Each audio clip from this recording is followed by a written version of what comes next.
এবার quarter final মিশনে নামার অপেক্ষায় আর্জেন্টিনা।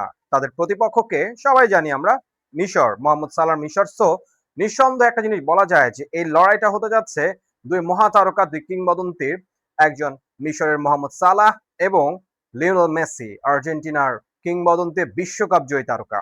এই লড়াইটা যে আসলে পুরো বিশ্বের নজর কাড়বে সেটা বলার আর কোনো অপেক্ষা রাখে না। কোনটা হতে পারে? সালার মিশর কি নতুন কোনো ইতিহাস গড়বে, নাকি আর্জেন্টিনা তাদের নর্মাল খেলাটা খেলেই ইজিপ্টকে বিদায় করে দিবে?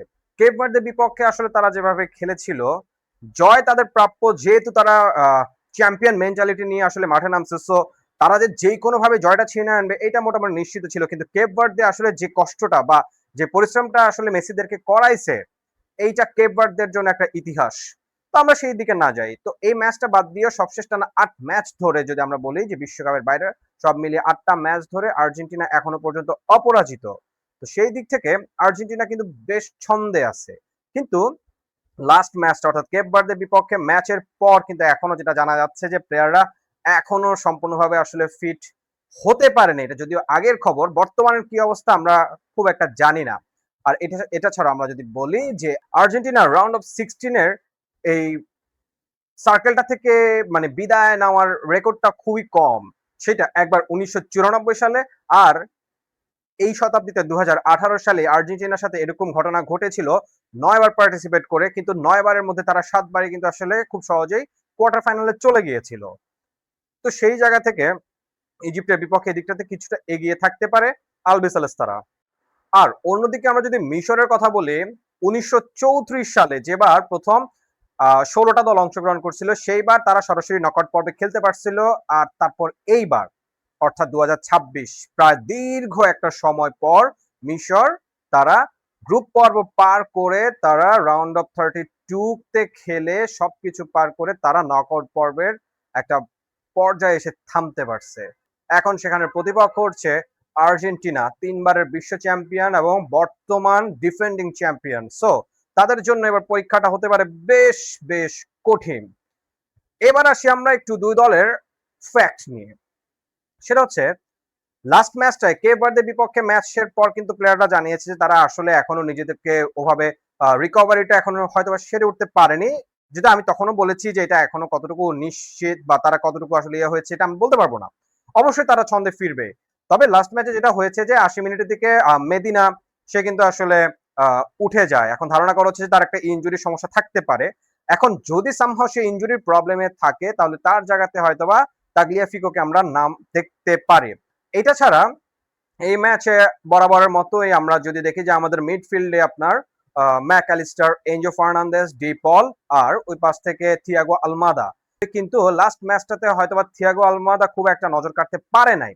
তো সেই জায়গাতে হয়তোবা এই জায়গাটাতে একটা পরিবর্তন আসতে পারে এবং তার জায়গায় আমরা খুব সম্ভবত লিসান্দ্রো পারেদেস হয়তোবা ফিরতে পারে। আর এটা ছাড়াও আমি যদি বলি যে এই ম্যাচে দিয়ে হয়তোবা যদি আর্জেন্টিনা একটু আক্রমণাত্মক খেলা খেলতে চায় তাহলে কিন্তু তাদেরকে হয়তোবা দেখা যাবে যে বদলি হিসেবে নিকো পাজ, গুইলেন সিমোনে, বারকো সবাইকে হয়তোবা সুযোগ এই ম্যাচে পেতে পারে। এখন আসি, এই যে আর্জেন্টিনা লাস্ট ম্যাচটাতে আসলে যেভাবে খেলছে, আর্জেন্টিনা বলতে গেলে বিশ্বকাপে আসার আগে আসলে লো ব্লক ডিফেন্সের যারা টিম সেই টিমগুলোর সাথে খেলে খেলে কিন্তু আর্জেন্টিনা একটা এক্সপেরিয়েন্স গ্রো করছে। কিন্তু কেপ ভার্দেতে এসে তাদের যেন সবকিছু হিসাবটা একটু গোলমেলে হয়ে গেছে। এই এক কেপ ভার্দে পুরো আসরে যদি বলি যে এখনো পর্যন্ত আর্জেন্টিনাকে সব থেকে বেশি কষ্ট দিছে। এখন মিশর আসলে কোন পথে হাঁটবে আর্জেন্টিনাকে আটকানোর জন্য? আর্জেন্টিনার যে নর্মাল প্লেইং, এই নর্মাল প্লেইংটাকেই কাট করার চেষ্টা থাকবে হচ্ছে কি মিশর। খুব স্বাভাবিকভাবে যে আর্জেন্টিনা নর্মালি যেভাবে খেলে সেই খেলাটা যদি আর্জেন্টিনা খেলতে পারে তাহলে খুব সহজেই মিশরকে হারায় দিতে পারবে। কিন্তু মিশরের এখানে একটা যেটা করতে পারে সেটা হচ্ছে যে আর্জেন্টিনার যে মেইন খেলাটা সেই খেলাটাকে চেঞ্জ করে ফেলতে পারে। যেহেতু আর্জেন্টিনা দেখা যাচ্ছে 4-4-2 অথবা 4-3-3 এই ফরম্যাট গুলোতে খেলে বেশি অভ্যস্ত।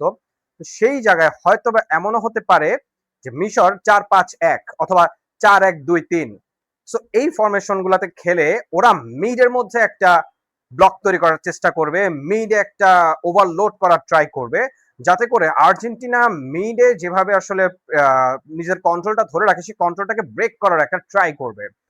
আর খুব স্বাভাবিকভাবেই মিশর চাবে না যে এখানে মেসির পায়ে খুব একটা বল যাক, কিন্তু মেসি সে নিজে একজন ম্যাজিশিয়ান, সে জানে যে তার উপর যদি কেউ কোনো কিছু করার চেষ্টা করে সে খুব সহজে সেটা বুঝতে পারে, এবং সে কিন্তু সেটা থেকে আসলে নিজেকে কিভাবে বের করে আনা যায় সে চমৎকার ভাবে সেই জিনিসটা জানে।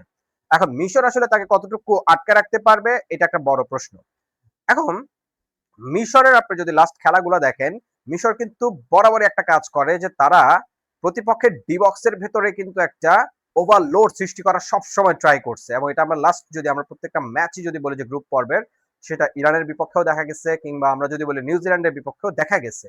সো এই ওভারলোডটা আসলে কিন্তু এবার সবাই করতে পারছে না। সো এটা একটা বড় বিষয় যে মিশরের এই একটা দিকে কিছুটা অ্যাগ্রেসিভ আছে। আর আর্জেন্টিনা তো আসলে পুরো মাঠেই তাদের রাজত্ব, কিন্তু মিশর এই একটা দিকে ভালো আছে, আর একই সাথে মিডেও তারা মোটামুটি তাদের বেশ কিছু খেলোয়াড় আছে যারা মিডফিল্ডের রাজত্ব করতেও পারে। এখন সব মিলিয়ে আসলে এই দুটো দলের মধ্যে যে একটা লড়াই হবে, ভালো লড়াই হবে, সহজে আসলে কেউ কাউকে ছাড়বে না, কারণ মিশর প্রথমবারের মতো এত দূর পর্যন্ত আসছে, তো তারা ছেড়ে কথা বলবে না। আর আর্জেন্টিনা, সত্য কথা বলতে যেটা আমি যদি বলি যে তাদের আসলে হারানোর কিছু নাই, তারা সব পেয়ে গেছে।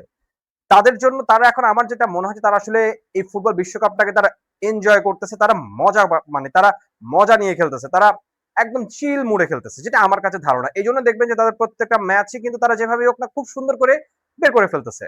তবে হ্যাঁ, এখানে পুরো সবগুলো ম্যাচে আসলে মেসি অতি মানবীয় পারফরমেন্স করতেছে, এইটা হচ্ছে আর্জেন্টিনার জন্য সব থেকে বড় একটা প্লাস পয়েন্ট।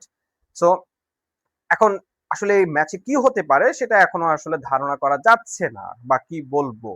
এখন মিশরের দলে একটু আবার সমস্যা আছে, তাদের কিছু ভালো প্লেয়ার আছে যারা ইনজুরির কবলে আছে, এখন তাদের কিনে আসলে একটা বেশ শঙ্কা আছে। যদি আমি নামগুলো একটু বলি, প্রথম পছন্দের লেফট ব্যাক করিম হাফেজ ৮০ মিনিটে লাস্ট ম্যাচটাতে, অর্থাৎ অস্ট্রেলিয়ার বিপক্ষে ম্যাচে মাঠটা ছাইরা যায়, তো ডান প্রান্তে থাকা মেসিকে আটকানোর যে একটা অস্ত্র, সে অস্ত্রটা মূলত হচ্ছে তিনি। সো এই কারিম যদি না থাকে, এইখানে মিশর একটা ধাক্কা খেতে পারে। অন্যদিকে আরেকজন বাম ব্যাক যে হচ্ছে আহমেদ ফাতু, তিনিও আসলে উরুর চোটে কারণে অস্ট্রেলিয়ার বিপক্ষে খেলতেই পারেন নাই। এখন মঙ্গলবারের যে ম্যাচ, সেই ম্যাচটা তো তিনি খেলতে পারবে কিনা সেটা নিয়েও একটা সন্দেহ আছে। তবে মিশরের জন্য একটা সুখবরও কিন্তু আছে, সেটা হচ্ছে যে তাদের অভিজ্ঞ একটা মিডফিল্ডার মহানাদ লাসিন হলুদ কার্ড খায়া একটা ম্যাচ নিষেধাজ্ঞা কাটায়া এখন আবার সে দলে ফিরতেছে। সো এটা মিশরের জন্য একটা বড় প্লাস পয়েন্ট। সো এখানে এখন যেটা মিশর করবে সেটা হচ্ছে যে তারা মিডফিল্ড একটা ওভারলোড ক্রিয়েট করে তারা হচ্ছে ওমর মারমাউশ আর হচ্ছে মোহাম্মদ সালাহ, এই দুজন বারবার অ্যাটাকের একটা ট্রাই করবে। সো মূলত মিশর আর্জেন্টিনার বিপক্ষে যেটা করতে পারে সেটা হচ্ছে যে লো ব্লক ডিফেন্স এবং লো মিডফিল্ড, লো ব্লক মিডফিল্ড, এই দুইটা ক্যাটাগরিতেই মিশর চাবে যে আর্জেন্টিনাকে তাদের যে স্বাভাবিক খেলা, সেই স্বাভাবিক খেলাটাকে বাধাগ্রস্ত করতে। আর সেটা যদি করতে পারে তাহলে হয়তো বড় একটা অঘটন ঘটতে পারে, কারণ এবারের বিশ্বকাপটা আমি বারবার বলছি যে এটা চমকের বিশ্বকাপ। এখানে আর্জেন্টিনাও আবার বিশ্বকাপ জিততে পারে, ফ্রান্সও আবার বিশ্বকাপ জিততে পারে।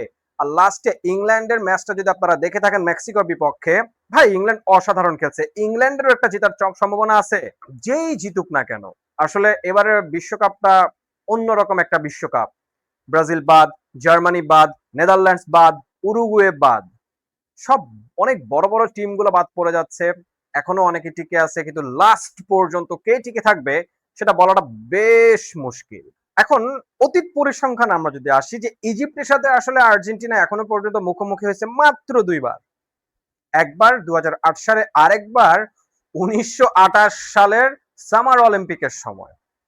সো বুঝতে হবে যে মানে দলটার সাথে আসলে আর্জেন্টিনার খেলার মানে গ্যাপ ডিস্টেন্সটা অনেক। বিশ্বকাপের আগে একবার, মানে পুরো টোটাল বিশ্বকাপ, হোল বিশ্বকাপ ১৯৩০-এর আগে একবার, আর হচ্ছে ২০০৮ সালে একবার। ২০০৮ সালে সেই ম্যাচটাতে গোল শূন্য ড্র করছিল, আর সেই সামার অলিম্পিকে ছিল হচ্ছে আপনার ইজিপ্টকে ৬-০ গোলে হারাইছিল আলবিসেলেস্তারা।